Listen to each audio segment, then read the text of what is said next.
अस्सलामुअलैकुम my very dear students, कैसे हैं आप? उम्मीद है कि सब लोग खैर आफियत से होंगे और आपकी तैयारी अच्छे से चल रही है और आप बहुत ज़्यादा मेहनत कर रहे हैं, क्योंकि यही 1 मंथ है आपकी मेहनत का और आप फर्स्ट टाइम में ही एमडी कैट क्रैक कर सकते हैं अगर आप फुल 100% अपना दें। उसमें आपके लिए सारे लेक्चर्स मौजूद हैं, वहाँ से आप तैयारी करें, टेस्ट अपलोड हो रहे हैं, वो आप टेस्ट अटेम्प्ट करें तो होपफुली ये बिल्कुल मुमकिन है कि आप फर्स्ट ही अटेम्प्ट में क्रैक कर सकेंगे MD CAT. Moreover news ये भी है कि 475 सीट्स मजीद इंक्रीज भी हो चुकी हैं, 2 न्यू मेडिकल कॉलेजेस ऐड हुए हैं, तो इट्स अ गुड चांस। अब आपके पास बहुत अच्छे चांस हैं कि अगर आप एमडी कैट को बहुत अच्छे से अटेम्प्ट करते हैं तो hopefully you will get admission in your dream college. तो विदाउट वेस्टिंग आवर टाइम, जो आज हम डिस्कस करने लगे हैं that is human circulatory system. हमने ट्रांसपोर्ट करनी है जिसमें हम ह्यूमन सर्कुलेटरी सिस्टम को डिस्कस करेंगे आज। और हमारा जो कंटेंट है, जो हमारा सिलेबस कंटेंट है, उसमें हम जो डिस्कस करेंगे वो बेसिकली हम डिस्कस करेंगे स्ट्रक्चर ऑफ हार्ट। हम हार्ट को डिटेल में डिस्कस करेंगे, ह्यूमन हार्ट को। फिर हम डिस्कस करेंगे ब्लड वेसल्स को, ठीक है। और बेसिकली कलेक्टिवली ये जो हार्ट और ब्लड वेसल्स हैं, इसको हम कार्डियोवास्कुलर सिस्टम भी बोलते हैं। It is also known as cardiovascular system. तो डिटेल में हम देखेंगे हार्ट, ब्लड वेसल्स यानी कार्डियोवास्कुलर सिस्टम। मोर ओवर जो सर्कुलेटरी सिस्टम है, इसके अंदर एक और ट्रांसपोर्ट सिस्टम भी है। ट्रांसपोर्ट सिस्टम की ही वो टाइप है जो हमारे सिलेबस का हिस्सा है, वो है लिम्फेटिक सिस्टम और इम्यूनिटी। ये जो लिम्फेटिक सिस्टम है और इम्यूनिटी है, ये हम इंशाल्लाह डिस्कस करेंगे नेक्स्ट लेक्चर में। आज जो हम डिस्कस करेंगे वो होगा हार्ट एंड ब्लड वेसल्स। हम डिटेल में हार्ट एंड ब्लड वेसल को देखेंगे। हमारा जो सिलेबस है उसके कंटेंट्स ये हैं कि हमने हार्ट, ब्लड वेसल्स यानी कार्डियोवास्कुलर सिस्टम, लिम्फेटिक सिस्टम और इम्यूनिटी करना है। लेकिन आज जो हम करेंगे वो हार्ट एंड ब्लड वेसल्स करेंगे और बाकी इम्यूनिटी जो है और लिम्फेटिक सिस्टम हम देखेंगे नेक्स्ट पार्ट में। तो बेसिकली लेट्स डिस्कस। सबसे पहले तो हम इसकी थोड़ी सी अंडरस्टैंडिंग लेते हैं। बच्चे देखिए, हमारी बॉडी में ना ट्रांसपोर्ट सिस्टम मौजूद है। अब बेसिकली देखिए, हमारी बॉडी के ज्यादातर सेल्स, ऑर्गन्स, टिश्यूज की फॉर्म में पैक्ड हैं। They are not in direct contact with their environment. तो हर सेल को अपने सर्वाइवल के लिए न्यूट्रिएंट्स चाहिए, वाटर चाहिए, ऑक्सीजन चाहिए, इसके अलावा और इम्पॉर्टेंट चीजें चाहिए जो हर सेल तक पहुंचना बहुत जरूरी है, क्योंकि डायरेक्ट सेल्स का कांटेक्ट नहीं है इन्वायरमेंट के साथ। तो बेसिकली हमारे अंदर ना ट्रांसपोर्ट सिस्टम मौजूद है जो तमाम सब्सटेंसेस को हर सेल तक पहुंचाता है।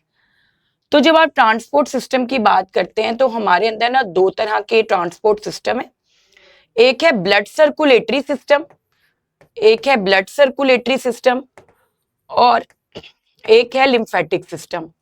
ये दोनों टाइप्स ऑफ ट्रांसपोर्ट सिस्टम है और ये एमसीक्यू भी आता है कि ट्रांसपोर्ट सिस्टम कितने हमारी बॉडी में मौजूद है। तो 2, एक ब्लड सर्कुलेटरी सिस्टम और एक लिम्फेटिक सिस्टम, ठीक है। ये दोनों ट्रांसपोर्ट सिस्टम है। ये ट्रांसपोर्ट सिस्टम्स का काम ही ये है कि बॉडी के हर सेल तक तमाम एसेंशियल रिक्वायरमेंट्स जो भी लाइफ की हैं, जो भी न्यूट्रिएंट्स रिक्वायर्ड हैं सेल्स को अपने सर्वाइवल के लिए, वो पहुंचाना। जैसा कि आप जब डाइजेस्टिव सिस्टम पढ़ते हो तो आप उसमें भी देखते हो कि जो भी हम खा रहे होते हैं वो कहाँ पर एब्जॉर्ब हो जाता है, आपके ब्लड में। फिर ब्लड क्योंकि सर्कुलेशन में है तो वो तमाम सेल तक तमाम फूड सब्सटेंसेस को पहुंचा देता है। हम सांस लेते हैं, ऑक्सीजन इनहेल करते हैं, वो कहाँ शामिल हो जाती है, आपके ब्लड में, और ब्लड उसे तमाम सेल्स तक पहुंचा देता है। हम यहाँ पर जो डिस्कस करेंगे वो करेंगे बेसिकली ब्लड सर्कुलेटरी सिस्टम पहले, जिसमें हमने देखना है हार्ट। हार्ट पढ़ने से पहले you should have very clear idea कि हमारे अंदर जो टाइप ऑफ सर्कुलेटरी सिस्टम है ना, वो है क्लोज्ड सर्कुलेटरी सिस्टम। यानी हमारे अंदर जो बॉडी फ्लूइड है ना, जिसके अंदर सारे सब्सटेंसेस होते हैं और एक्सचेंज होते हैं सेल्स के साथ, वो है ब्लड। और हमारा जो ब्लड है ना, that is found to be present within blood vessels. तो हम इस तरह के सर्कुलेटरी सिस्टम को, जिसमें बॉडी फ्लूइड कन्फाइंड हो वेसल्स तक, क्लोज्ड सर्कुलेटरी सिस्टम बोलते हैं। ओपन सर्कुलेटरी सिस्टम में क्या होता है, जो बॉडी फ्लूइड होता है वो डायरेक्टली कांटेक्ट में होता है बॉडी सेल्स के साथ। लेकिन in case of close circulatory system, blood confined होता है ब्लड वेसल्स तक। जो भी चीज ब्लड से बॉडी सेल्स में जानी है और बॉडी सेल से ब्लड में आनी है, उसका एक्सचेंज किसके थ्रू होता है, ब्लड वेसल्स के थ्रू। तो ये क्लोज सर्कुलेटरी सिस्टम है। सबसे पहले अगर हम हार्ट को देखें तो सिंपली हार्ट क्या है, तो ये एक स्ट्रॉन्ग मस्कुलर पंपिंग ऑर्गन है। हार्ट एक बहुत ही स्ट्रॉन्ग मस्कुलर पंपिंग ऑर्गन है, जिसका काम है बॉडी में ब्लड को पंप करना। सिंपली बच्चे अगर आप देखें, ये पंप ना हो तो ब्लड का मुसलसल सर्कुलेशन में रहना बहुत मुश्किल है। इस वजह से कि ब्लड मुसलसल सर्कुलेशन में रहे, एक पंप के तौर पर हार्ट हमारी बॉडी में मौजूद है, जो क्या करता है, रिदमिकली ब्लड को कलेक्ट करके बार बार बॉडी में पंप करता है ताकि ब्लड सर्कुलेशन में रहे। क्योंकि अगर ब्लड सर्कुलेशन में रहेगा तभी वो सारे सेल्स तक तमाम न्यूट्रिएंट्स को और सब्सटेंसेस को पहुंचा सकता है। और जरूरी है कि कोई पंप हो जो बार बार उसको बॉडी में पंप करे ताकि वो सर्कुलेशन में रहे। तो वो काम कौन करता है, हार्ट। सबसे पहले अगर हम देखें तो we should know where heart is located. तो जब हम हार्ट की लोकेशन की बात करें तो it is located slightly left to the sternum. ये slightly left to sternum located है। कहां पर, इन थोरेसिक कैविटी। हमारी जो थोरेसिक कैविटी है उसके अंदर हार्ट लोकेटेड है slightly left to the sternum. ठीक है, आपकी थोरेसिक कैविटी के अंदर slightly left to the sternum क्या लोकेटेड है, हार्ट। ठीक है, फिर अगर आप देखिए that how it is protected, we should know that how your heart is protected. तो सबसे पहले तो रिब केज है थोरेसिक कैविटी में विच प्रोटेक्ट्स योर हार्ट। ठीक है, हार्ट के फ्रंट के ऊपर जो होता है वो बेसिकली रिब केज होता है। अगर हम इसकी प्रोटेक्शन की बात करें that how it is protected, तो इसमें एक रिब केज है जो फ्रंट से हार्ट को प्रोटेक्ट करता है। पीछे इसके वर्टिब्रल कॉलम होता है। मोर ओवर हार्ट को अगर आप देखें तो that is located in a double मेम्ब्रेनुअस sac. ठीक है, एक डबल मेम्ब्रेनुअस सैक होता है जिसके अंदर हार्ट लोकेटेड है, और हम उस डबल मेम्ब्रेनुअस सैक को क्या नाम देते हैं, that is known as pericardium.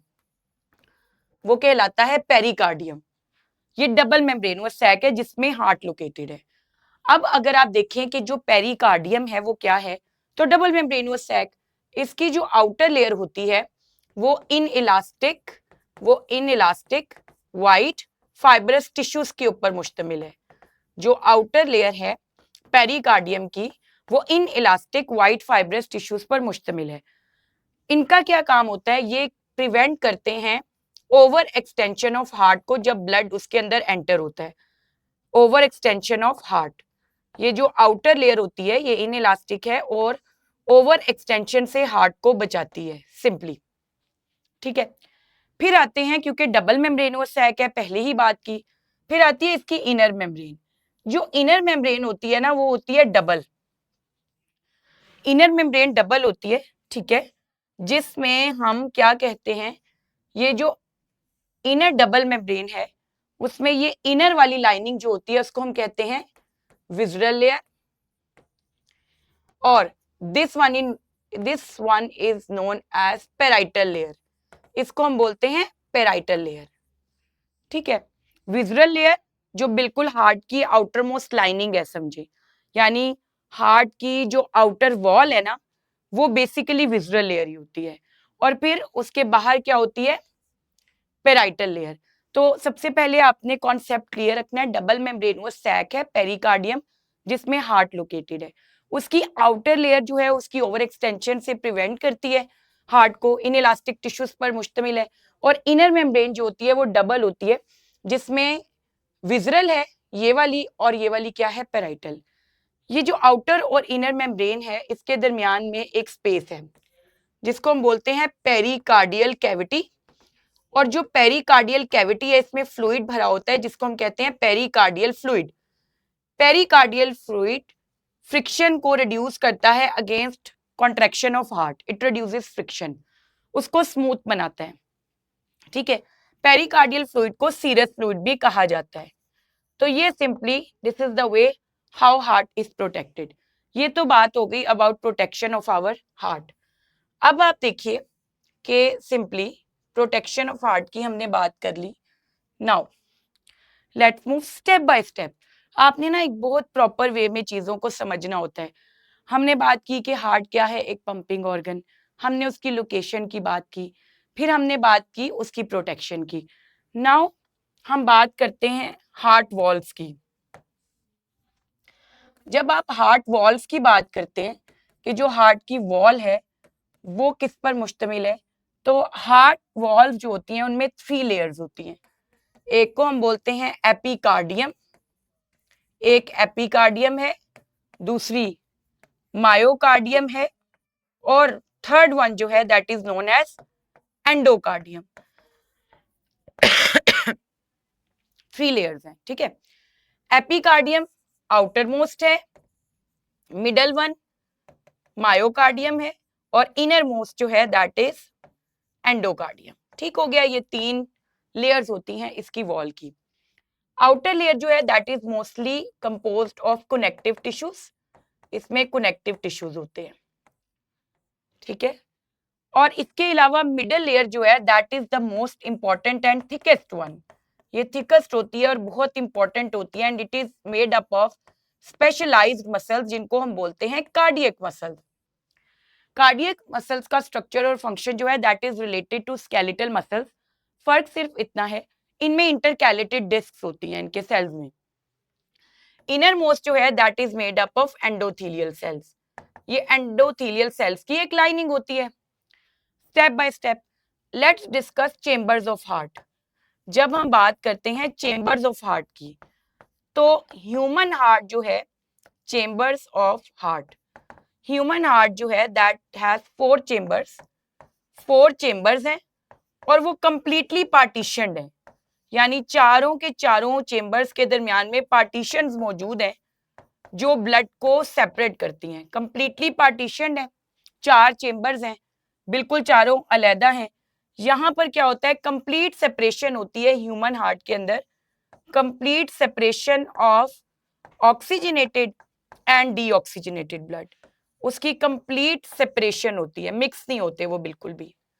ठीक है, अब अगर आप ह्यूमन हार्ट की बात डिस्कस करें तो सिंपली जो ह्यूमन हार्ट है, ये हमने बात की कि ये स्ट्रक्चर है उसकी वॉल्स का, और कंप्लीटली सेपरेट रखा जाता है ऑक्सीजनेटेड और डीऑक्सीजनेटेड ब्लड को।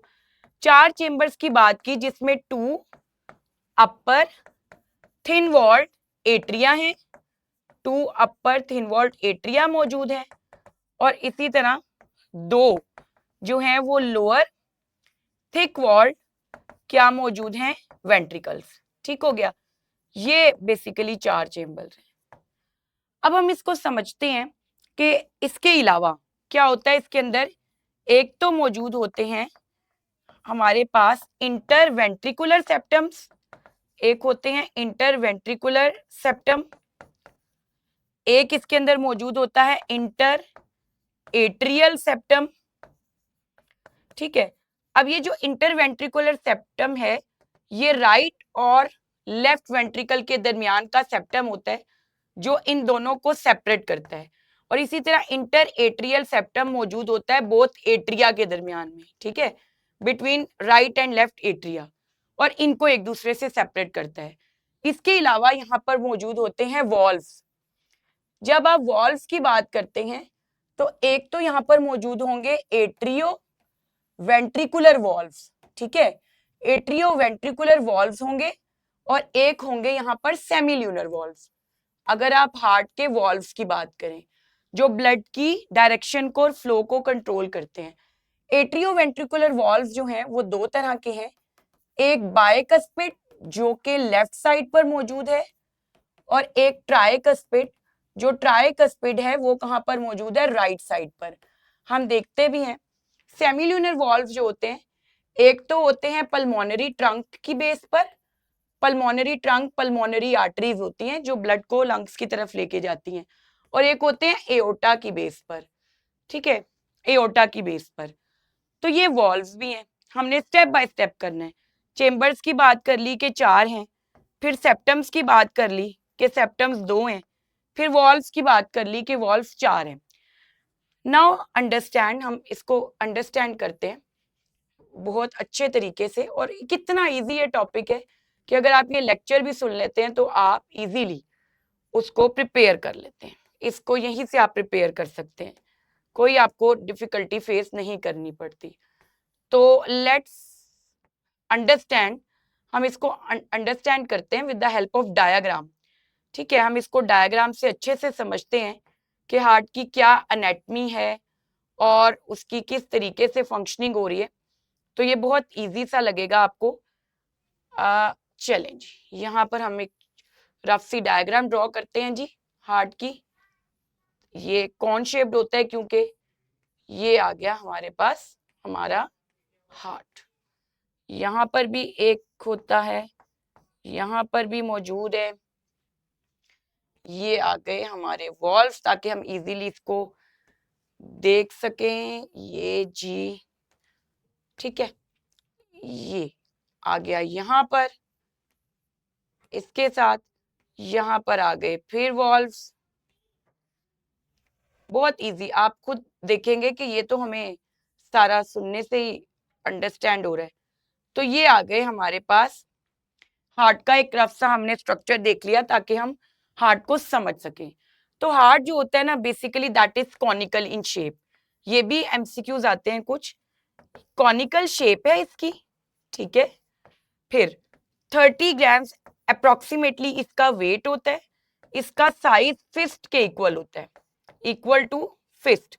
एक पर्सन की जो मुट्ठी बंद करें तो उसके बराबर तकरीबन इसका साइज होता है। अब अगर हम देखें तो बहुत सिंपल सी बात कि this one is right atrium और ये वाला क्या है, left atrium. This is right ventricle और ये आ गया लेफ्ट वेंट्रिकल, ठीक है। इनको हम बोलते हैं ट्राइकस्पिड वॉल्व और इसको हम बोलते हैं bicuspid valve which is also known as mitral valve. इसको मिट्रल वॉल्व भी बोलते हैं, इसको बिशप वॉल्व भी बोलते हैं, ठीक है, ये इसी के नाम है। और मिट्रल वॉल्व वाला एमसीक्यू आ चुका है कि bicuspid valve is also known as, तो that is also known as mitral valve. फिर यहां पर ये तो आ गए हार्ट के चेम्बर्स। अब समझने वाली बात ये है, क्या होता है कि सिंपली ना बॉडी का सारा जो डीऑक्सीजनेटेड ब्लड है, नाउ लेट्स अंडरस्टैंड, सारी बॉडी का डीऑक्सीजनेटेड ब्लड इकट्ठा होता है कहां पर, हार्ट के राइट एट्रियम में। और कौन लेकर आता है, अगर हम देखें तो राइट एट्रियम में कौन लेकर आता है, एक तो superior vena cava. Superior vena cava body के अपर रीजन से हेड शोल्डर आर्म से सारा ब्लड कलेक्ट करके लेकर आती है हार्ट के राइट एट्रियम की तरफ। और इसी तरह यहां से होती है एक इंफीरियर वेना केवा।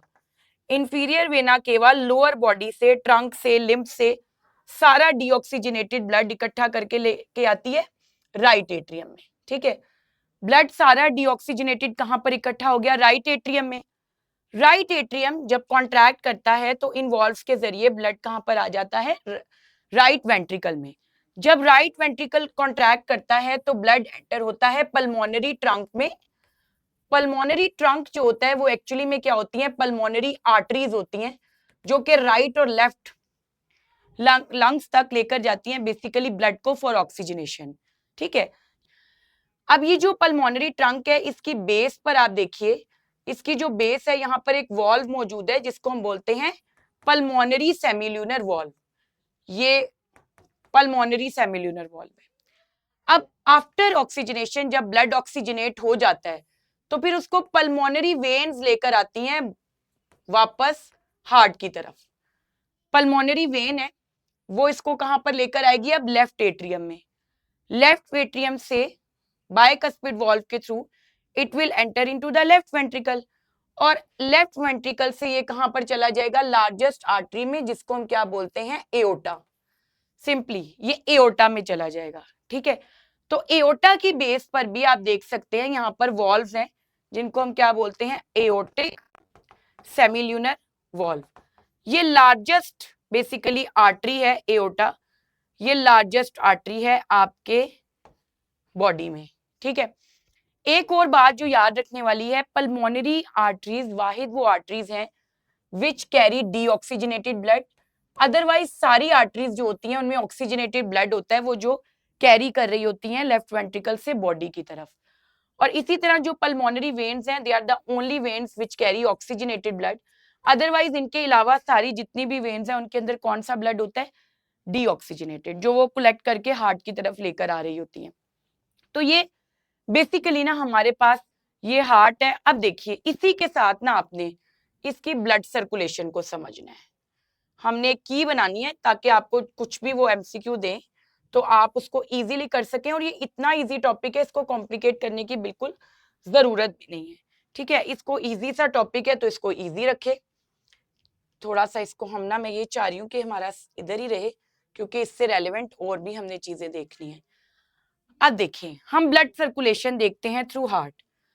देखिए बच्चे, सिंपली हुआ ये कि आपकी बॉडी का सारा डीऑक्सीजनेटेड ब्लड इकट्ठा हुआ कहां पर, राइट एट्रियम में। राइट एट्रियम से वो चला गया कहां पर, राइट वेंट्रिकल में। फिर राइट वेंट्रिकल से बच्चे वो कहां पर चला गया, लंग्स के पास फॉर ऑक्सीजनेशन। ऑक्सीजनेशन के बाद लंग्स से वापस वो आया लेफ्ट एट्रियम में। लेफ्ट एट्रियम से वो दाखिल हुआ लेफ्ट वेंट्रिकल में, और लेफ्ट वेंट्रिकल से एओर्टा के थ्रू पूरी बॉडी में सप्लाई हो गया, ऑक्सीजन सेल्स तक पहुंचा दी गई और ब्लड क्या हो गया, डीऑक्सीजनेटेड। तो सिंपली अगर हम देखें तो डीऑक्सीजनेटेड ब्लड राइट एट्रियम में इकट्ठा होता है सुपीरियर और इंफीरियर वेना केवा के जरिए, ठीक है, हमने ये बात मेंशन कर दी। फिर राइट एट्रियम से राइट वेंट्रिकल में किसके थ्रू जाता है, वॉल्व के जरिए, जिसको हमने ट्राइकस्पिड वॉल्व का नाम दिया। राइट वेंट्रिकल से पल्मोनरी आर्टरीज के थ्रू पहले पल्मोनरी ट्रंक बनता है बड़ा, जिससे निकल रही होती हैं आर्टरीज, दो राइट और दो लेफ्ट, लंग्स के पास गया। फिर पल्मोनरी वेन्स ऑक्सीजनेशन के बाद ब्लड को वापस लेकर आएंगी लेफ्ट एट्रियम में। लेफ्ट एट्रियम से बायकस्पिड वॉल्व के थ्रू वो कहां पर चला गया, लेफ्ट वेंट्रिकल में, और फिर एओर्टा के जरिए पूरी बॉडी में चला गया। ये ब्लड सर्कुलेशन हुई। अब यहां पर आप देख सकते हैं that heart is acting as a double pump. यहां पर हार्ट डबल पंप का काम कर रहा है और हमारे अंदर डबल सर्किट सर्कुलेशन है, डबल सर्किट सर्कुलेशन है। और हार्ट यहां पर जो है that is acting as a double pump. हमारा हार्ट डबल पंप है। इस बात को हम कैसे समझ सकते हैं कि क्या इसका मतलब है, हमारे हार्ट में दो सर्कुलेशंस एक टाइम चल रही हैं। एक को हम बोलते हैं पल्मोनरी सर्कुलेशन, ठीक है, एक है पल्मोनरी सर्कुलेशन और एक है बेसिकली सिस्टेमिक सर्कुलेशन। हार्ट के थ्रू दो तरह की सर्कुलेशन जो है वो साइमल्टेनियसली हो रही है, एक पल्मोनरी और एक सिस्टेमिक सर्कुलेशन। पल्मोनरी सर्कुलेशन क्या है, ये बेसिकली सर्कुलेशन है of blood between heart and lungs. Heart और लंग्स के दरमियान में जो सर्कुलेशन होती है वो पल्मोनरी सर्कुलेशन होती है।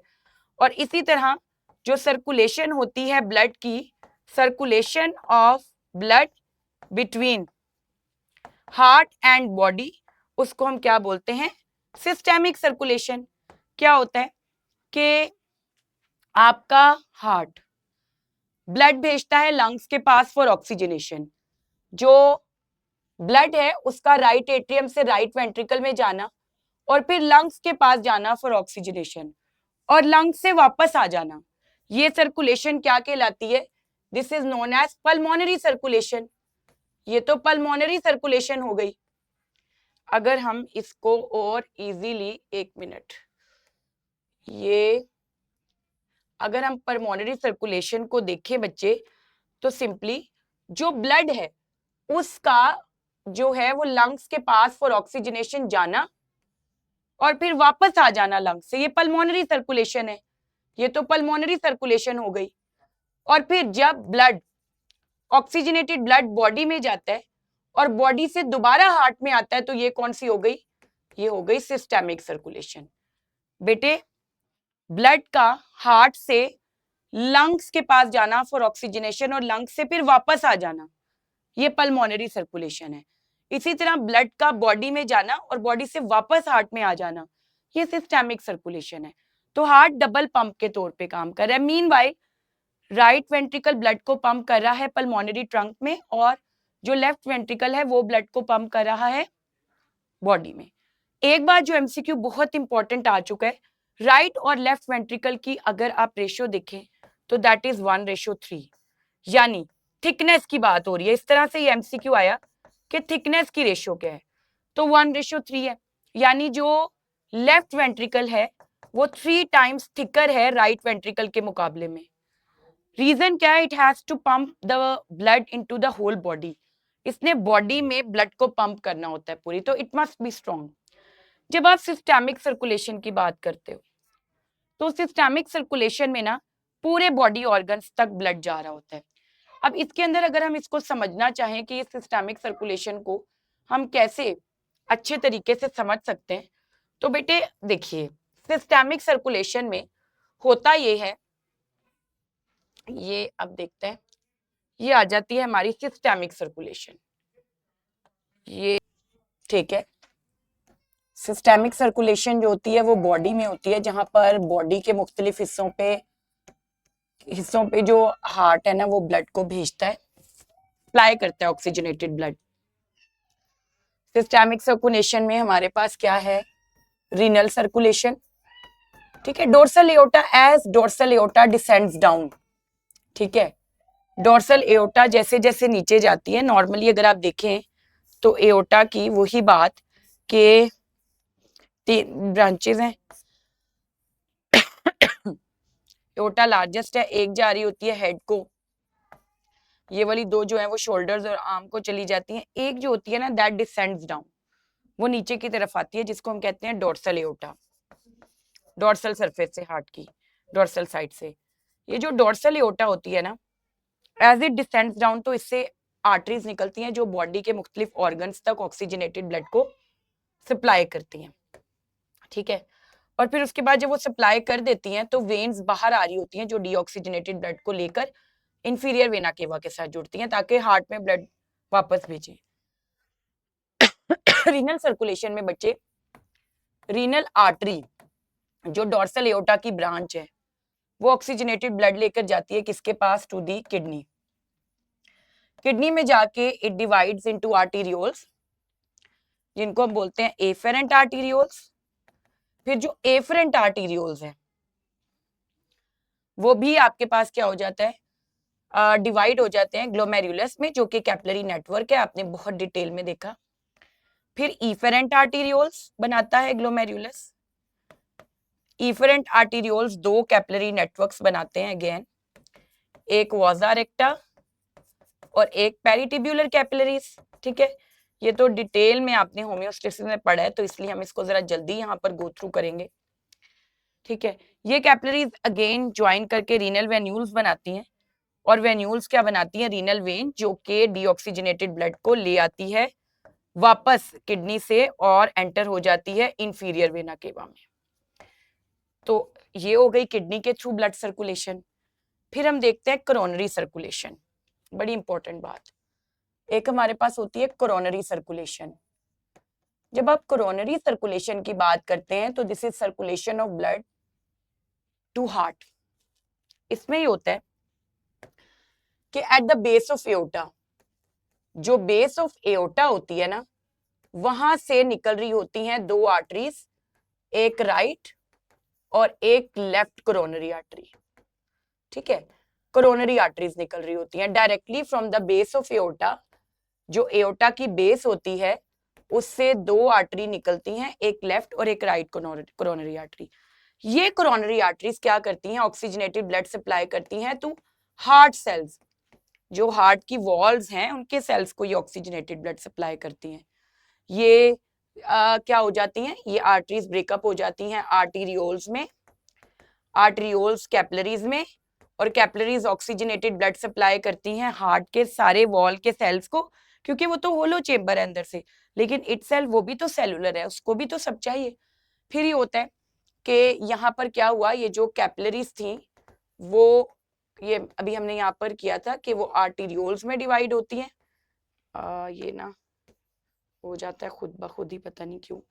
ठीक है, ओ आर्टीरियोल्स में डिवाइड हो गई, आर्टीरियोल्स ने कैपिलरीज बनाई, फाइनली ऑक्सीजनेटेड ब्लड सप्लाई किया हार्ट के सेल्स को, फिर they combine to form venules, venules बनाती हैं कोरोनरी वेन्स, और ये जो कोरोनरी वेन्स है ना, ये डायरेक्टली राइट एट्रियम में खुलती हैं, राइट एट्रियम में आके ओपन होती हैं through coronary sinus. Coronary sinus होता है जिसमें ये ड्रेन होती हैं दोनों की दोनों वेन्स, और डायरेक्टली राइट एट्रियम में आके डीऑक्सीजनेटेड ब्लड पोर करती हैं। ये सुपीरियर या इंफीरियर वेना केवा के साथ ज्वाइन नहीं करती, डायरेक्टली राइट एट्रियम में एक साइनस, एक कैविटी के थ्रू ये ओपन होती हैं, जिसको हम कहते हैं कोरोनरी साइनस। इस तरह ऑक्सीजनेटेड ब्लड सप्लाई हो जाता है टू हार्ट। ठीक है, फिर आती है हेपेटिक पोर्टल सिस्टम। एक हमारे पास चीज आती है बड़ी इंपॉर्टेंट, वो भी ये सिस्टेमिक सर्कुलेशन का ही पार्ट है, और वो है हेपेटिक पोर्टल सिस्टम। उसमें ही होता है सिंपली डॉर्सल एओर्टा से जो ब्रांचेस निकल रही हैं, तो हिपैटिक आर्टरी होती है जो ऑक्सीजनेटेड ब्लड सप्लाई करती है लीवर को, फिर स्प्लीनिक आर्टरी होती है जो कि स्टमक को सप्लाई करती है, स्प्लीन को सप्लाई करती है, स्प्लीनिक आर्टरी। फिर होती है मिजेंट्रिक आर्टरी जो इंटेस्टाइन को ऑक्सीजनेटेड ब्लड सप्लाई करती है। ये सारी ना डॉर्सल एओर्टा की ब्रांचेस होती हैं जो कि ऑक्सीजनेटेड ब्लड सप्लाई कर रही होती हैं to different body organs, liver को, स्टमक को, और इसी तरह इंटेस्टाइन को। अब क्या होता है, जब ये ऑक्सीजनेटेड ब्लड सप्लाई कर देती हैं, तो जब ब्लड डीऑक्सीजनेट हो जाता है, तो ये जो मिजेंट्रिक और स्प्लीनिक वेन्स होती हैं ना, ये डायरेक्टली इंफीरियर वेना केवा को ज्वाइन नहीं करती, बल्कि ये एक वेन बनाती है मिलके, जिसको हम कहते हैं हिपैटिक पोर्टल वेन।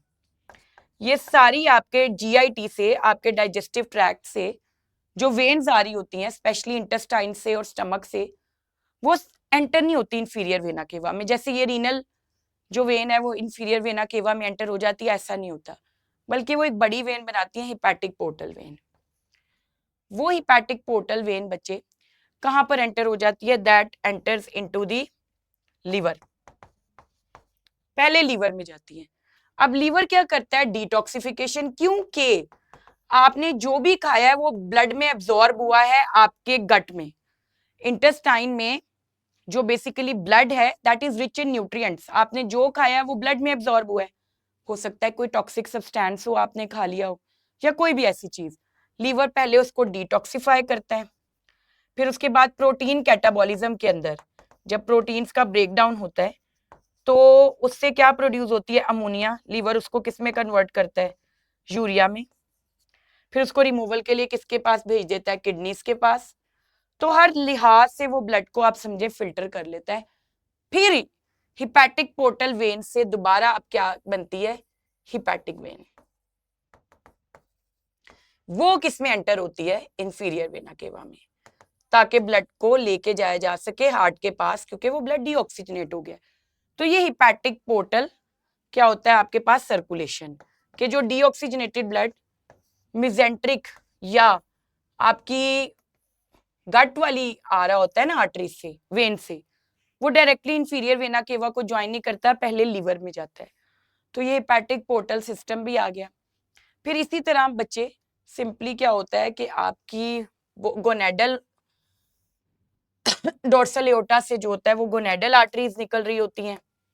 ठीक है, जो गोनेडल आर्टरीज होती हैं या गोनेडल सर्कुलेशन को देखें तो सिंपली यही कि डोर्सल एओर्टा से क्या निकलती हैं, आर्टरीज निकलती हैं, गोनेडल आर्टरीज, जो कि ऑक्सीजनेटेड ब्लड सप्लाई करती हैं गोनेड्स को, और आफ्टर दैट वेन्स होती हैं जो कि एंटर हो जाती हैं इंफीरियर वेना केवा में। अब जैसे ही ब्लड पहुंचता है ना लिम्ब्स रीजन पे, हाइंड लिम्ब्स के पास, तो ये जो डॉर्सल एओर्टा है ना, ये बाइफरकेट हो जाती है, इस तरह डिवाइड हो जाती है टू इलियक आर्टरीज में। इलियक आर्टरीज जो हैं वो ब्लड सप्लाई करती हैं आपके हाइंड लिम्स को, ठीक है, ये हाइंड लिम्स को ऑक्सीजनेटेड ब्लड सप्लाई करती हैं। तो ये सारी सिस्टेमिक सर्कुलेशन है, ये सारी सिस्टेमिक सर्कुलेशन है। ये तो हो गई circulation of blood through heart. अब जो हार्ट की ये जो है ना हार्ट, ये बड़ा ही एक अब हम देखते हैं मैकेनिज्म ऑफ हार्ट कॉन्ट्रैक्शन, कि हार्ट के जो मसल्स हैं वो कॉन्ट्रैक्ट कैसे करते हैं, इसका मैकेनिज्म क्या है, हार्ट कॉन्ट्रैक्शन का मैकेनिज्म क्या है। बच्चे देखें, सबसे पहली बात तो ये, हार्ट एक सेल्फ ऑपरेटिंग डिवाइस है। हार्ट आपके ब्रेन के कंट्रोल में नहीं है। हार्ट रेट ब्रेन के कंट्रोल में है, वो हार्ट रेट इंक्रीज या डिक्रीज करवा सकता है, लेकिन हार्ट इनिशिएट करता है जब कॉन्ट्रैक्शन, तो वो ब्रेन के कंट्रोल में नहीं है। हार्ट के पास अपनी एक डिवाइस होती है जो कि जनरेट करती है इलेक्ट्रिक इम्पल्स, जिससे हार्ट के मसल्स कॉन्ट्रैक्ट करते हैं और ब्लड को पंप करते हैं बॉडी में, ठीक है। अब क्या होता है, एक ना नोड होता है जिसको हम कहते हैं SA नोड, या फिर इसका नाम है पेस मेकर, और इसी को क्या कहते हैं, साइनोएट्रियल नोड। ये कहां पर मौजूद होता है, तो ये बेसिकली मौजूद होता है basically at the top of right atrium. जो राइट एट्रियम है ना, उसकी टॉप पर बिल्कुल मौजूद होता है साइनोएट्रियल नोड। ये साइनस विनोसस से एंटर हो रहा होता है। अच्छा, आप ये देखिए कि ये बेसिकली इंपल्सिव जनरेट करता है। ये जो साइनोएट्रियल नोड है ना, it is capable to generate electric impulse. ये इलेक्ट्रिक इंपल्स जनरेट करता है, ठीक है। जो इलेक्ट्रिक इंपल्स हैं, they travel along both atria. जैसे एट्रिया में कॉन्ट्रैक्ट करते हैं तो क्या होती है, एट्रियल डीपोलराइजेशन, यानी इंपल्स उनमें ट्रेवल करता है, और एट्रियल डीपोलराइजेशन जो होती है that leads to atrial contraction. फिर उससे यही होता है कि दोनों एट्रिया कॉन्ट्रैक्ट करते हैं ऑब्वियसली। फिर बच्चे क्या होता है कि मैसेज जो है, इंपल्स जो है, वो जाता है AV नोड के पास। When it travels to both atria, वहां से ये जाता है AV नोड के पास। AV नोड क्या है, एट्रियो वेंट्रिकुलर नोड। इसको एट्रियो वेंट्रिकुलर नोड कहते हैं। कहां पर लोकेटेड है, तो ये eight the base of inter atrial septum मौजूद है। ये इंटर एट्रियल सेप्टम की बेस पर मौजूद होता है। जो दोनों एट्रिया है ना, उनकी बिल्कुल बेस पर मौजूद होता है AV नोड, जिसको इंटो बेसिकली हम क्या बोलते हैं, इंटर एट्रियल सेप्टम के जो है वो ये पास मौजूद होता है। इस तरह हम इसको थोड़ा सा देख भी लेते हैं रफली कि किधर ये होता है। ये इधर, अगर हम इसको देखें तो ये किधर मौजूद होता है, रफ सा आइडिया। बेटे देखिए, यहाँ पर तो समझे मौजूद है जो है आपका SA नोड, ठीक है। तो ये वाले जो एट्रिया होते हैं ना, यहाँ पर समझें कि ये नीचे वेंट्रिकल है, इधर इंटर एट्रियल सेप्टम के पास क्या होता है, AV नोड। यहाँ पर AV नोड होता है। और एक और बड़ी इंपॉर्टेंट बात आपने नोट कर लेनी है, इस वाले एरिया को हम हार्ट की क्या बोलते हैं, बेस, और ये जो नीचे वाला एरिया होता है इसको हम क्या बोलते हैं, हार्ट की एपेक्स। मोर ओवर जो लेफ्ट लंग होता है ना आपका, वो स्लाइटली क्या होता है, शॉर्टर होता है, और यहाँ पर उसके एक डिप्रेशन होता है जिसको हम कहते हैं कार्डियक नोच। It provides room for the accommodation of heart. Lungs के अंदर कार्डियक नोच होती है। खैर, ये हो गया आपका SA नोड, और यहां पर ये क्या हो गया, AV नोड। AV नोड आप देख सकते हैं कि इंटर एट्रियल सेप्टम की बेस पर है तकरीबन। यहां से जो मैसेज है ना, that travels to bundle of His. Bundle of His nerve fibres हैं। बंडल ऑफ हिस से जो है ना मैसेज जो है वो जाता है right and left ventricular branches में। ये भी फाइबर्स होते हैं जो कंडक्ट कर रहे होते हैं इंपल्स, और इनकी आगे से एक्सटेंशन होती हैं परकिंजी फाइबर्स। परकिंजी फाइबर्स फैले होते हैं पूरा। यहां पर देखिए, ये आ गया bundle of His. Bundle of हिस कहां पर लोकेटेड है, दोनों वेंट्रिकल्स के दरमियान में, टॉप पर, बोथ वेंट्रिकल्स के दरमियान में टॉप पर। ये बंडल ऑफ हिस है, ठीक है। यहां से दो ब्रांचेस हैं, राइट और लेफ्ट वेंट्रिकल, वेंट्रिकुलर ब्रांच, और आगे से यहाँ पर क्या निकल रही है, परकिंजी फाइबर्स। परकिंजी फाइबर जो है they make both ventricles to contract, ये ट्रेवल करवाते हैं इंपल्स को टू बोथ वेंट्रिकल्स और कॉज करते हैं वेंट्रिकुलर डीपोलराइजेशन, और जैसे ही वेंट्रिकुलर डीपोलराइजेशन होती है तो it leads to ventricular contraction. तो वेंट्रिकल्स कॉन्ट्रैक्ट करते हैं और ब्लड को पुश करते हैं, पंप करते हैं बॉडी में, ठीक है। बड़ी इंपॉर्टेंट की है बच्चे, इतना आसान है, बस इसको याद रख लें। ऐसे नोड ने इलेक्ट्रिक इंपल्स जनरेट किया, दोनों एट्रिया में वो ट्रेवल किया, ठीक है, फिर एवी नोड पे गया। एवी नोड क्या करता है, स्पार्क्स इट, प्रोपगेट इट, इसको और स्पार्क देता है, इसको प्रोपगेट करता है, ठीक है। फिर बंडल ऑफ हिस, वहां से राइट और लेफ्ट ब्रांचेस, ये किस चीज की ब्रांचेस हैं, फाइबर्स की, नर्व फाइबर्स की, और फिर परकिंजी फाइबर्स की, और फिर उसके बाद दोनों वेंट्रिकल्स कॉन्ट्रैक्ट कर देंगे। ये मैकेनिज्म है हार्ट के डिफरेंट चेंबर्स की कॉन्ट्रैक्शन का। अब हार्ट के चेंबर्स की कॉन्ट्रैक्शन बड़ी रिदमिक होती है, ठीक है, और हम उसको कहते हैं कार्डियक साइकिल। हार्ट बड़ा रिदमिकली कॉन्ट्रैक्ट करता है और इसके चेंबर्स की रिलैक्सेशन और जो कॉन्ट्रैक्शन है उसको हम बोलते हैं cardiac cycle. It is also known as heart beat. इसके अंदर ना 3 फेजेस होती हैं। Number 1 डायास्टोल phase. बच्चे डायास्टोल फेज के दौरान क्या होता है, both atria are filled with blood and all chambers are relaxed, ठीक है। यहां पर क्या होता है, all chambers of heart are relaxed, कोई भी कॉन्ट्रैक्ट नहीं कर रहा, सबके सब रिलैक्स्ड हैं, ठीक है। Both atria are filled with blood, दोनों एट्रिया भरे हुए हैं ब्लड से, ठीक है, दोनों एट्रिया ब्लड से भरे हुए हैं। अब होता क्या है कि सिंपली जब वेंट्रिकल्स के अंदर प्रेशर कम है, एट्रिया के अंदर ज्यादा है, दोनों एट्रिया कॉन्ट्रैक्ट करेंगे, बायकस्पिड प्रेशर डिफरेंस की वजह से जो वॉल्व्स हैं आपके बायकस्पिड और ट्राइकस्पिड वो खुलेंगे और ब्लड जो है वो वेंट्रिकल्स में एंटर हो जाएगा। तो हम इसको बोलते हैं एट्रियल सिस्टोल। एट्रियल सिस्टोल का क्या मतलब होता है, कॉन्ट्रैक्शन ऑफ एट्रिया। इस फेज के दौरान दोनों एट्रिया जो है वो कॉन्ट्रैक्ट करते हैं, उनकी कॉन्ट्रैक्शन से क्या होता है, जो बाय और ट्राइकस्पिड वॉल्व हैं वो ओपन होते हैं, ठीक है, और यहां पर क्या होता है, जो ब्लड है वो एंटर हो जाता है, ब्लड एंटर्स वेंट्रिकल्स, वो वेंट्रिकल्स के अंदर दाखिल हो जाता है। ये एट्रियल सिस्टोल के दौरान होता है। अब इसमें ना यहाँ पर बड़ी इंपॉर्टेंट बात वो ये है कि ये जो वेंट्रिकल्स होते हैं ना, इनकी एक्सटेंशन होती हैं, राइट और लेफ्ट वेंट्रिकल्स की एक्सटेंशन होती हैं, जिनको हम बोलते हैं पेपिलरी मसल। ये देखिए इस तरह, ये क्या कहलाते हैं, पेपिलरी मसल्स। जो ट्राइकस्पिड और बाइकस्पिड वॉल्व होते हैं ना, वो इन पेपिलरी मसल्स के साथ जुड़े होते हैं कोड्स के थ्रू। यहां से ना इनसे ऐसे रस्सियां सी निकल रही होती हैं इस तरह। ये जो कोड्स होती हैं ना, इनके जरिए ये जो ट्राइकस्पिड और बाइकस्पिड वॉल्व है ना, ये इन पेपिलरी मसल्स के साथ जुड़े होते हैं, जिससे इनकी ओपनिंग और क्लोजिंग फैसिलिटेट होती है, ठीक है। यानी अगर आप देखें, इनको हम बोलते हैं कॉर्डाई टेंडिनाई, कॉर्डाई टेंडिनाई या हार्ट स्ट्रिंग्स, दिल की तारें, ठीक हो गया।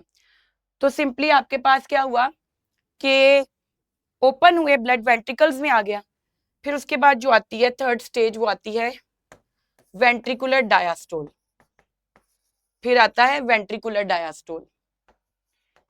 जब आप वेंट्रिकुलर डायास्टोल की बात करते हैं तो इसके अंदर ये होता है कि बोथ वेंट्रिकल्स कॉन्ट्रैक्ट, फिर वेंट्रिकल्स कॉन्ट्रैक्ट करते हैं। जब बच्चे वेंट्रिकुलर कॉन्ट्रैक्शन होती है ना, जब वेंट्रिकल्स कॉन्ट्रैक्ट करते हैं तो आपने यहाँ पर एक बात नोट करनी है कि जब वेंट्रिकल्स कॉन्ट्रैक्ट करते हैं ना, तो जो ट्राइकस्पिड एंड बाइकस्पिड वॉल्व थे ना, वो हो जाते हैं कस्पिड वॉल्व्स क्लोज, वो क्लोज हो जाते हैं। मीनवाइल सेमील्यूनर वॉल्व्स ओपन, सेमील्यूनर वॉल्व्स जो होते हैं वो क्या हो जाते हैं, ओपन हो जाते हैं। ठीक है, और ब्लड कहां पर चला जाता है, ब्लड एंटर्स इनटू, ब्लड जो है वो राइट साइड से, राइट वेंट्रिकल से एंटर हो जाता है पल्मोनरी ट्रंक में। ठीक है, और इसी तरह जो लेफ्ट वेंट्रिकल है उससे एंटर हो जाता है एओर्टा में। फिर होता है वेंट्रिकुलर रिलैक्सेशन। अब एक बात, जब ये ट्राइकस्पिड और बाइकस्पिड वॉल्व क्लोज होते हैं ना, तो एक लब साउंड प्रोड्यूस होता है। फिर जब वेंट्रिकुलर रिलैक्सेशन होती है, जब वेंट्रिकल्स रिलैक्स करते हैं, तो वेंट्रिकुलर रिलैक्सेशन से ये जो सेमिल्यूनर वॉल्व्स है ना, ये भी बंद हो जाते हैं। आपने याद रखना है, कॉन्ट्रैक्शन से क्या बंद किए थे, बाइकस्पिड और ट्राइकस्पिड वॉल्व, और जब वेंट्रिकल्स रिलैक्स करेंगे तो सेमिल्यूनर वॉल्व क्लोज होते हैं और साउंड क्या सुनाई देता है, डब। एक आला है जिसका नाम है स्टेथोस्कोप, स्टेथोस्कोप, उसकी मदद से आप ये लब डब साउंड सुन सकते हैं और डिटेक्ट कर सकते हैं हार्ट बीट को, फील कर सकते हैं हार्ट बीट को। ठीक हो गया, तो ये सारी चीजें बहुत सिस्टमिक वे में इजी इजी सी हैं, स्टेप बाय स्टेप आप करते जाएं, आपका चैप्टर तैयार होना है लेक्चर सुनने से ही। अच्छा, उसके बाद ये देखिए, एक चीज होती है ईसीजी। ईसीजी हम कहते हैं इलेक्ट्रो कार्डियोग्राफ मशीन। ठीक है, इसको बेसिकली यूज किया जाता है to detect arrhythmias in heart, यानी हम इसको देखते हैं हार्ट की रिदमिसिटी को मालूम करने के लिए कि हार्ट का रिदम ठीक है, वो सही कॉन्ट्रैक्ट और रिलैक्स कर रहे हैं, उसके चेंबर सही सही काम कर रहा है, बॉडी में सही ब्लड भेज रहा है। और अगर कोई इसके अंदर कोई प्रॉब्लम है तो हम फौरन से ईसीजी से एरिथमिया को भी डिटेक्ट कर सकते हैं। एरिथमिया डिटेक्ट हो सकता है ईसीजी से। ठीक है, अब इसमें क्या होता है बच्चे कि ईसीजी को अगर आप देखें तो उसके अंदर जो चीज हमें दिखाई देती है PQRST, इसमें एक P वेव होती है, एक QRS वेव होती है, और एक हमारे पास इसमें आती है T वेव। ठीक है, PQRST वेव होती है। ये जो P वेव होती है ये रिप्रेजेंट करती है एट्रियल डीपोलराइजेशन को, इसमें एट्रिया डीपोलराइज होते हैं और फिर एट्रिया दोनों क्या कर जाते हैं, कॉन्ट्रैक्ट। और इसी तरह ये जो QRS वेव है ये किसको रिप्रेजेंट करती है, mainly it represents ventricular depolarisation, ये वेंट्रिकुलर डीपोलराइजेशन को रिप्रेजेंट करती है, और ये रिप्रेजेंट करती है वेंट्रिकुलर सिस्टोल को, कि वेंट्रिकुलर्स की कॉन्ट्रैक्शन हो जाए। और इसके अंदर हिडन होती है एट्रियल रीपोलराइजेशन, एट्रियल रीपोलराइजेशन इसमें हिडन होती है। तो एमसीक्यू अगर आए तो क्यूआरएस वेव में एट्रियल रीपोलराइजेशन होती है, लेकिन मेनली क्या होता है, वेंट्रिकुलर डीपोलराइजेशन। इकट्ठे हो तो we would choose ventricular depolarisation. और टी वेव किसको रिप्रेजेंट करती है, वेंट्रिकुलर रीपोलराइजेशन को, कि वो भी रीपोलराइज हो गए। तो अगर तो हमें यही पैटर्न रिपीटेडली देखने को मिल रहा है तो इट मींस के हार्ट की रिदमिसिटी ठीक है, लेकिन अगर इसके अंदर कोई भी खराबी है तो इट मींस के हार्ट में कोई प्रॉब्लम है। ठीक है, उसके लिए हम इस्तेमाल करते हैं एक आर्टिफिशियल पेसमेकर का, आर्टिफिशियल पेसमेकर। अगर हार्ट एरिथमिया शो कर रहा है, इट मींस के इंपल्सेस ठीक तरीके से जनरेट नहीं हो रहे, तो हम क्या यूज करते हैं, एक आर्टिफिशियल पेसमेकर। ये एक छोटी सी बैटरी है जो हम प्लेस कर देते हैं एवी नोड की जगह। जो एवी नोड है ना, वहां पर हम आर्टिफिशियल पेसमेकर इम्प्लांट कर देते हैं। आर्टिफिशियल पेसमेकर वही काम करता है जो नेचुरल पेसमेकर का है। ठीक हो गया। तो ये हमारे पास हमने देखा हार्ट की एक्साइटेशन, कार्डियक साइकिल। एक और बात भी आप नोट कर लीजिएगा, क्योंकि वैसे एमसीक्यू आता तो नहीं है लेकिन पता होना चाहिए। 0.3 सेकेंड में डायस्टोल फेज होती है। एट्रियल सिस्टोल जो होता है दैट इज फॉर 0.1 सेकेंड, और जो वेंट्रिकुलर सिस्टोल होता है that is for 0.4 second approximately. तो तकरीबन आप कहते हैं कि 0.8 सेकेंड का हमारा कार्डियक साइकिल होता है टोटल। सॉरी, 0.8 सेकेंड का कार्डियक साइकिल होता है हमारा, ठीक है। और इसमें एक बात याद रखिएगा कि जो एट्रियल और वेंट्रिकुलर कॉन्ट्रैक्शन होती है उसमें 0.15 सेकेंड का डिले रखा जाता है ताकि ब्लड फुली एट्रिया से निकल के वेंट्रिकल में आए, फिर बाद में वेंट्रिकल्स कॉन्ट्रैक्ट करें। बेटे नॉर्मली ऐसा होता है कि अगर हम देखें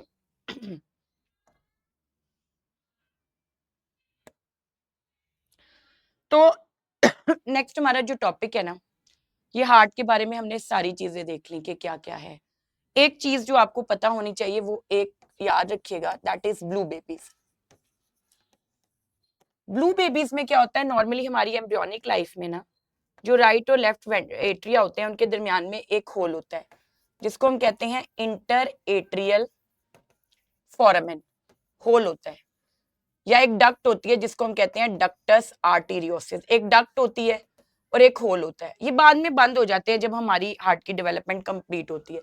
but if it fails to close, ये बंद ना हो पाए, और ये जो डक्ट है इट फेल्स टू कंस्ट्रिक्ट, ये कंस्ट्रिक्ट ना हो पाए तो सुराख रह जाता है दिल में, विच कॉजेज सायानोसिस। सायानोसिस हम किसको कहते हैं, ऑक्सीजनेटेड और डीऑक्सीजनेटेड ब्लड की मिक्सिंग को हम सायानोसिस कहते हैं, ठीक है। इस तरह के जो बच्चे होते हैं उनकी बॉडी में जो ब्लड सप्लाई होता है वो मिक्स्ड होता है। तो जो मिक्स्ड ब्लड सप्लाई होता है यानी ऑक्सीजनेटेड और डीऑक्सीजनेटेड, तो उनका स्किन कलर क्या अपीयर होता है, ब्लू। इनको हम कहते हैं ब्लू बेबीज। तो मेरा ख्याल है हमने हार्ट को हर एस्पेक्ट से पढ़ा, उसका पूरा स्ट्रक्चर, उसके रेलेवेंट एक एक बात, हर चीज, उसकी लोकेशन, उसकी प्रोटेक्शन, उसके वॉल्व्स, उसके चेम्बर्स, उसके वॉल्व्स, ठीक है। फिर हमने सर्कुलेशन भी देखी, पल्मोनरी भी और सिस्टेमिक सर्कुलेशन भी देखी। फिर हमने कार्डियक साइकिल देखा, हार्ट की एक्साइटेशन का मैकेनिज्म देखा। ये सारी चीजें बेटा बुक सेंटर्ड है, क्योंकि हमारा जो सिलेबस है ना, जो हमारा पेपर बनना होता है वो हमारी बुक्स में से बनता है। आप किसी भी बोर्ड से बिलोंग करते हैं, वो हमारी बुक से बिलोंग करता है। तो हमारा जो कंटेंट होता है ना वो बुक रेलेवेंट होना चाहिए कि जो आपकी यूएचएस की या जो आपकी पीएमडीसी की है उसके ऊपर पूरा उतरे।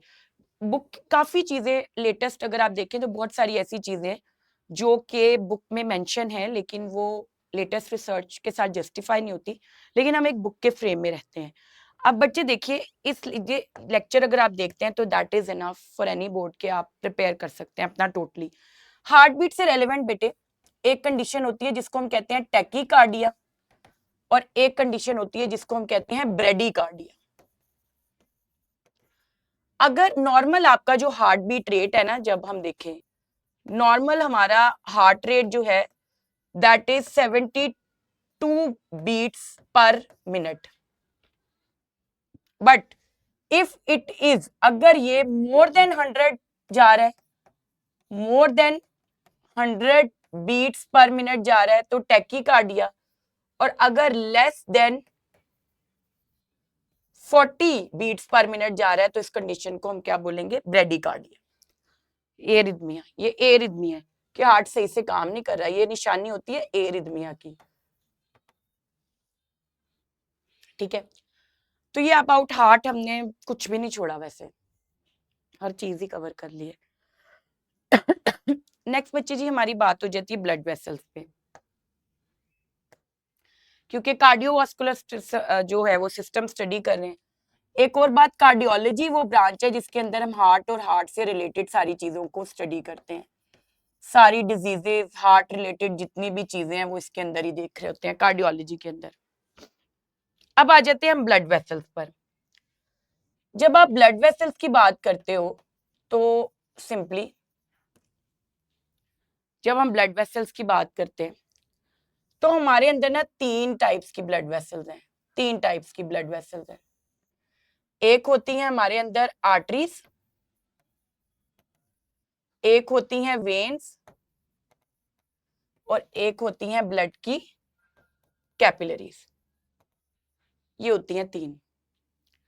ठीक है, उससे पहले ना आपने एक चीज जरा याद रखनी है। एक चीज होती है स्ट्रोक वॉल्यूम और एक चीज होती है कार्डियक आउटपुट। स्ट्रोक वॉल्यूम क्या होता है? लेफ्ट वेंट्रिकल जितना ब्लड पंप करता है पर बीट, एक कार्डियक साइकिल में लेफ्ट वेंट्रिकल जितना ब्लड पंप करता है इन बॉडी पर बीट, जो ब्लड पंप करता है इन बॉडी, वो स्ट्रोक वॉल्यूम है। कार्डियक आउटपुट क्या है? स्ट्रोक वॉल्यूम पर मिनट। यानी 1 मिनट में अगर हम देखते हैं कि 72 टाइम्स हमारा हार्ट बीट करता है, तो आप स्ट्रोक वॉल्यूम जितना भी है यानी एक बीट में जितना वो ब्लड पंप कर रहा है उसको 72 से मल्टीप्लाई कर दे तो क्या निकल आएगा? कार्डियक आउटपुट, कि वो 1 मिनट में कितना कर रहा है। ठीक है, फिर 3 तरह की ब्लड वेसल्स हैं। आर्टरीज,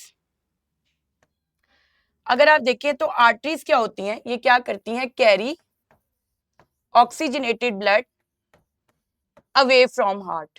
इनका काम होता है ब्लड को अवे फ्रॉम हार्ट लेके जाना टू बॉडी, और इनमें ऑक्सीजनेटेड ब्लड ही होता है एक्सेप्ट पल्मोनरी आर्टरी। वो हमने पहले भी देखा था। आर्टरीज जो होती हैं इनके अंदर वॉल्व्स प्रेजेंट नहीं होते। No valves except aorta. Aorta की बेस पर वॉल्व होता है, वैसे इनमें नहीं होते वॉल्व। ये पल्सेटाइल होती हैं, इनकी पल्स फील होती है। ये डीप सिटेड होती हैं। ये डीप सिटेड का मतलब है स्किन में below, deep in the skin होती हैं, डीप सिटेड होती हैं और इनका colour normally pink to red होता है क्योंकि ऑक्सीजनेटेड ब्लड जो हुआ इनमें। ठीक है, ये आर्टरीज हो गई। जब आप आर्टरीज की बात करते हैं तो सिंपली इनकी 3 लेयर्स होती हैं इनकी वॉल की। एक ट्यूनिका एडवेंटिशिया जो आउटर लेयर है, कनेक्टिव टिश्यूज होते हैं मेनली। एक होती है ट्यूनिका मीडिया जो कि इनके अंदर बहुत वेल डेवलप्ड होती है, और एक इनर मोस्ट होती है ट्यूनिका इंटिमा। ट्यूनिका एडवेंटिशिया जो है that is outer one. Tunica media middle होती है। इसके अंदर क्या होता है? मीडिया के अंदर जो मिडल वन है, इनमें एक तो इलास्टिक टिश्यूज की लेयर होती है और एक स्मूथ मसल्स की लेयर होती है, और ये इलास्टिक होती है जिसकी वजह से ये पेल्सिटाइल है। जब ब्लड इनमें एंटर होता है तो ये डायलेट हो जाती है। ट्यूनिका इंटिमा इनर मोस्ट है और सिंपली एंडोथेलियल सेल्स पर मुश्तमिल है। ठीक है, ये जो आर्टरीज होती हैं इनमें आपको बाकायदा तौर पर ब्लड प्रेशर फील भी होता है। यानी इनके अंदर अगर आप देखें तो आपको ब्लड प्रेशर फील होता है। इससे आप ब्लड प्रेशर को डिटेक्ट भी करते हैं, मेजर भी करते हैं। वेन्स की अगर आप बात करें तो वेन्स जो होती हैं वो क्या करती हैं? They carry deoxygenated blood from body to heart. ये बॉडी से डीऑक्सीजनेटेड ब्लड को कलेक्ट करके आपके हार्ट के पास लेकर आती हैं। Again exception, except pulmonary veins, क्योंकि इनके अंदर ऑक्सीजनेटेड ब्लड होता है और ये लेके आ रही होती हैं उसको लंग्स से, जो आपने रेस्पिरेटरी सिस्टम में डिटेल में ये सारी चीजें देखी। फिर उसके बाद इनमें जो वॉल्व्स होते हैं ना वो प्रेजेंट होते हैं। इनमें वॉल्व्स मौजूद होते हैं क्योंकि बैकफ्लो ऑफ ब्लड को रोकना होता है। बैकफ्लो ऑफ ब्लड की प्रिवेंशन होती है, स्पेशली जैसे इंफीरियर वेना केवा है। जो अपर वाली वेन्स होती हैं उनमें नहीं होते वॉल्व्स, नीचे वालियों में वॉल्व्स होते हैं जो नीचे से कलेक्ट करके लेके आ रही होती हैं ब्लड को। ये सुपरफिशियल होती हैं, ये नॉट पल्सेटाइल, इनके अंदर पल्स फील नहीं होती। ठीक है, ये आपके पास क्या होती हैं, सुपरफिशियल होती हैं। सुपरफिशियल का मतलब है कि आप अपने हाथ देखते हैं ना, तो जो आपको ब्लड वेसल्स दिखाई दे रही होती हैं वो वेन्स हैं, ये सुपरफिशियल हैं and they are bluish in colour. फिर उसके बाद इनकी भी सेम यही लेयर्स हैं, सेम टू सेम। सिर्फ फर्क ये है कि जो ट्यूनिका मीडिया है ना, ट्यूनिका मीडिया जो है वो बेसिकली लेस इलास्टिक, वो थिन होती है और वो लेस इलास्टिक होती है। लेकिन इनकी खास बात अगर आप देखें ना, तो आपकी बॉडी में जो ब्लड फ्लो कर रहा है 60% ब्लड, 60% ब्लड किधर फ्लो करता है, वेन्स में होता है। वो वेन्स में होता है जिसके बाइस हम इनको कहते हैं कैपेसिटेंस ब्लड वेसल्स। ये कैपेसिटेंस ब्लड वेसल्स भी कहलाती हैं। ठीक हो गया, ये बातें हो गई जी, कंपैरिजन हम कर रहे हैं, बहुत आसान, यहीं से इसको याद करें सीधा सीधा, टाइम बच भी जाएगा आपका। एक मिनट, ये ना चीजें आ जाती हैं थोड़ा मुझे। अच्छा, कैपिलरीज की अगर आप बात करें बच्चा, तो ये चूज कर लेते हैं हम, इससे नजर क्लियर आता है। कैपिलरीज की अगर आप बात करें तो इनके अंदर ना बेसिकली ऑक्सीजनेटेड ब्लड भी होता है और डीऑक्सीजनेटेड ब्लड भी होता है। क्योंकि यहाँ पर एक्सचेंज हो रहा होता है ना, तो ये ऑक्सीजन जब चली जाती है इन कैपिलरीज से सेल्स में, तो यही डीऑक्सीजनेटेड हो जाता है ब्लड। फिर उसके बाद आप ये देखिए कि इनके अंदर प्री कैपिलरी स्फिंक्टर्स होते हैं, इनके अंदर प्री कैपिलरी स्फिंक्टर्स होते हैं, ठीक है, जो कि रेगुलेट करते हैं ब्लड की एंट्री और एग्जिट को कैपिलरीज में। ये सिर्फ 1 मिलीमीटर लॉन्ग तकरीबन होंगी, और अगर आप इनका साइज देखें तो ना दैट इज 7 to 9 माइक्रोमीटर्स। और इनके अंदर ये इतनी ज्यादा थिन होती हैं कि इनके अंदर जो ब्लड सेल्स है ना वो ऐसे सिंगल फाइल बना के गुजरते हैं। ब्लड सेल्स ने इनके अंदर सिंगल फाइल बनाई होती है, और इनकी एक सिंगल लेयर थिन वॉल होती है जिसको हम बेसमेंट मेम्ब्रेन भी कहते हैं। सिंगल लेयर होती है सेल्स की जो कैपिलरी की वॉल बना रही होती है, तो ये बहुत ही बारीक होती है। इनके प्री कैपिलरी स्फिंक्टर्स इनके अंदर ब्लड के एंट्री और एग्जिट को कंट्रोल करते हैं। इनकी ओपनिंग और क्लोजिंग को वैजोमोशन भी कहते हैं, इनकी ओपनिंग और क्लोजिंग को वैजोमोशन कहते हैं, ठीक है। एओर्टा, अगर फिर उसके बाद आप ये देखिए कि सिंपली ये वो जगह होती है, ये कहां पर होती है, सराउंड बॉडी टिश्यूज, ये बॉडी टिश्यूज को सराउंड कर रही होती हैं, सराउंड बॉडी टिश्यूज। ये site of exchange of substances है। बॉडी सेल्स और ब्लड के दरमियान में जो एक्सचेंज ऑफ सब्सटेंसेस होता है वो कैपिलरीज के थ्रू होता है। चीजें एंडोसाइटोसिस, एक्सोसाइटोसिस, एक्टिवली पैसिवली यहाँ से ट्रांसपोर्ट हो रही होती है। और यहाँ पर लीस्ट ब्लड प्रेशर होता है, कैपिलरीज के अंदर बिल्कुल लीस्ट ब्लड प्रेशर होता है, कोई ब्लड प्रेशर होता ही नहीं है, लीस्ट, ठीक है, यहाँ पर लीस्ट ब्लड प्रेशर होता है। ठीक हो गया, ये एक टेबल भी हमने बना लिया इजी सा के सारा एकदम मतलब एक ही बार में हो जाए। ये ऐसे करो तो पता नहीं क्या ही हो जाता है, ठीक है। होपफुली बच्चों की आपको समझ आ रही होगी। मैं कोशिश ये कर रही हूँ कि आपके लिए आसानी रहे और आप इजीली इसको अंडरस्टैंड कर सकें, लेक्चर को इजीली समझ सकें, और आप लेक्चर सुनते ही ये सारी चीजें तैयार कर सके। थोड़ी फास्ट पेस भी इसीलिए रखी हुई है ताकि कम टाइम में ज्यादा आप चीजों को अंडरस्टैंड कर सकें। तो ये तो हो गया जी हमारा ब्लड वेसल्स वाला। अब एक टॉपिक जो हम लास्ट इसमें डिस्कस करेंगे that would be blood pressure. हमें ना ब्लड प्रेशर भी डिस्कस करना पड़ेगा क्योंकि रेलेवेंट है। जब आप ब्लड प्रेशर की बात करते हैं तो ब्लड जो प्रेशर एक्सर्ट करता है ब्लड वेसल्स की वॉल्स पे उसको हम कहते हैं ब्लड प्रेशर। एओर्टा जो है ना वो आपकी लार्जेस्ट आर्टरी है जो तकरीबन 23 मिलीमीटर इसकी वो है डायामीटर है। इसके अंदर सबसे ज्यादा होता है ब्लड प्रेशर। एओर्टा जो है वो ब्रेकअप होती है आर्टरीज के अंदर, आर्टरीज में इससे थोड़ा कम हो जाता है, फिर बनते हैं आर्टीरियोल्स। आर्टीरियोल्स बहुत डायामीटर कम होता है, तकरीबन 2 बल्कि 0.2 mm, बहुत कम होता है डायामीटर इनका। तो यहां पर आके ना डायामीटर बहुत कम हो जाता है बट क्रॉस सेक्शनल एरिया बढ़ जाता है, क्रॉस सेक्शनल एरिया बहुत बढ़ जाता है, जिसकी वजह से यहाँ पर ना एकदम बीपी ड्रॉप होता है, आपका ब्लड प्रेशर जो है दैट ड्रॉप्स इमीडिएटली। आर्टीरियोल्स के अंदर जो ब्लड प्रेशर है वो इमीडिएटली ड्रॉप हो जाता है, ठीक है। फिर उसके बाद क्या होता है, ये जो आर्टीरियोल्स हैं ये फर्दर मेटा आर्टीरियोल्स में ब्रेकअप होते हैं। मेटा आर्टीरियोल से बनते हैं थोरोफेयर चैनल्स, थोरोफेयर चैनल्स। फिर ये जो थोरोफेयर चैनल्स हैं ये कैपिलरीज बनाते हैं। कैपिलरीज जो है वो फिर रीज्वाइन करके क्या बनाती हैं, वेन्यूल्स। वेन्यूल से बनती हैं वेन्स। जी वेन से बनती है सुपीरियर और inferior vena cava, superior and inferior vena cava, ये होता है। अच्छा, अब आपने एक बात जो याद रखनी है वो ये है कि जो ब्लड प्रेशर है, ब्लड प्रेशर वो डायरेक्टली प्रोपोर्शनल होता है टू डायामीटर। जितना ज्यादा डायामीटर होगा उतना ही ब्लड प्रेशर ज्यादा होगा। डायरेक्टली प्रोपोर्शनल होता है ये वेलोसिटी ऑफ ब्लड से। ब्लड प्रेशर जितना ज्यादा होगा उतनी ही ब्लड के रेट ऑफ फ्लो भी होगा, स्पीड भी ज्यादा होगी। बट ये इनवर्सली प्रोपोर्शनल होता है to cross sectional area. Cross sectional area जितना ज्यादा होगा, रेजिस्टेंस अगेंस्ट ब्लड फ्लो उतनी ज्यादा होगी और ब्लड का प्रेशर कम हो जाएगा। अब देखें इसको कैसे समझते हैं। ये देखिए ये एक चीज है, डायमीटर ज्यादा है, ठीक है, और आप ये चेक करें कि जो है वो सरफेस एरिया जो है वो क्या है, कम। अब इतना ये है, लेकिन आप ये देखिए उतना ही एरिया ये भी कवर कर रहा है। लेकिन आप खुद बताएं इन दोनों में से क्रॉस सेक्शनल एरिया किसका ज्यादा है? इसका। सरफेस एरिया इसका ज्यादा है, क्योंकि देखिए यहाँ पर इतना ज्यादा सरफेस एरिया है।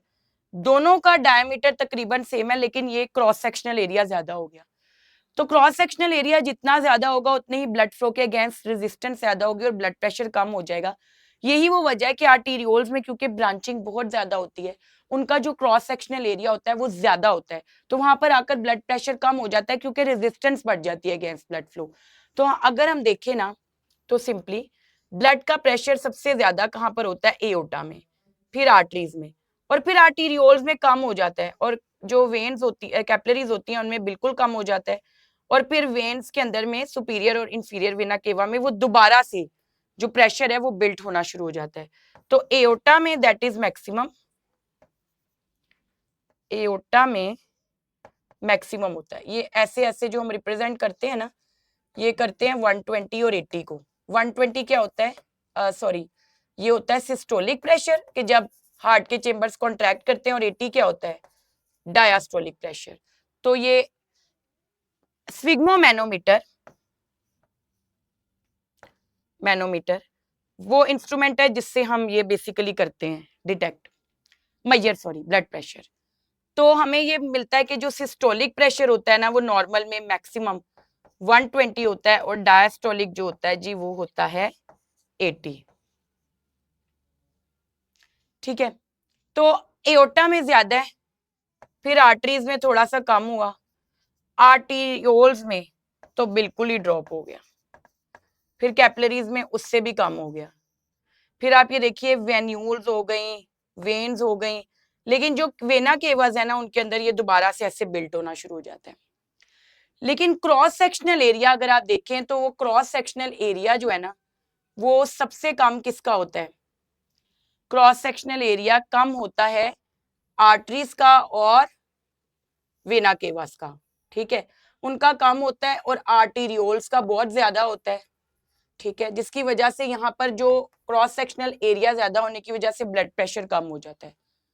वेना केवास के अंदर और एओर्टा के अंदर ब्लड प्रेशर ज्यादा होता है, आर्टीरियोल्स के अंदर कम होता है क्योंकि उनका क्रॉस सेक्शनल एरिया बहुत ज्यादा होता है। सिंपल सी आपने बात याद रखनी है, ये ब्लड फ्लो जो है वो लीस्ट होती है ब्लड कैपिलरीज में, और अमंग आर्टरीज आर्टीरियोल्स में बहुत कम होती है। और जो आर्टीरियोल्स होते हैं ना वही क्या कॉज करवाते हैं? Vasodilation and वेजो constriction for thermoregulation. आपने होम्योस्टेसिस में डिटेल में पढ़ा कि थर्मोरेगुलेशन के लिए वेजोडाइलेशन और वेजो कंस्ट्रिक्शन होती है। तो जोन सी ब्लड वेसल्स कॉन्ट्रैक्ट और रिलैक्स करती हैं, कंस्ट्रिक्ट और डायलेट करती हैं, वो कौन सी होती हैं? वो आर्टीरियोल्स होती हैं, जिसकी वजह से ये ब्लड प्रेशर की रेगुलेशन में बहुत ज्यादा हेल्प करती हैं। ठीक है, ये क्लियर रखिएगा, सिंपल सी बात है कि एओर्टा में प्रेशर बहुत ज्यादा होता है क्योंकि उसका डायमीटर ज्यादा होता है, क्रॉस सेक्शनल एरिया कम होता है और रेजिस्टेंस अगेंस्ट ब्लड फ्लो कम होती है। लेकिन जैसे ही आर्टीरियोल्स में एकदम ब्रांचिंग होती है तो आर्टीरियोल्स का क्रॉस सेक्शनल एरिया बहुत बढ़ जाता है, डायमीटर कम हो जाता है, रेजिस्टेंस अगेंस्ट ब्लड फ्लो बढ़ जाती है, तो ब्लड प्रेशर ड्रॉप हो जाता है। तो आर्टीरियोल्स को डायलेट और कंस्ट्रिक्ट करवा के ब्लड फ्लो को इंक्रीज या डिक्रीज करवाया जा सकता है। और अमंग वेन्स सबसे ज्यादा ब्लड प्रेशर किसमें होता है? वेना केवास में। तो ये हमारी बात हो गई है अबाउट ब्लड प्रेशर डिटेल में। स्फिग्मोमैनोमीटर के जरिए हम ब्लड प्रेशर को डिटेक्ट करते हैं। तो it was all about the blood vascular system. अब हमारा जो नेक्स्ट होगा ना, that would be lymphatic system, तो वो इंशाल्लाह हम करेंगे। आई होप कि यहाँ तक आपको हर चीज क्लियर होगी।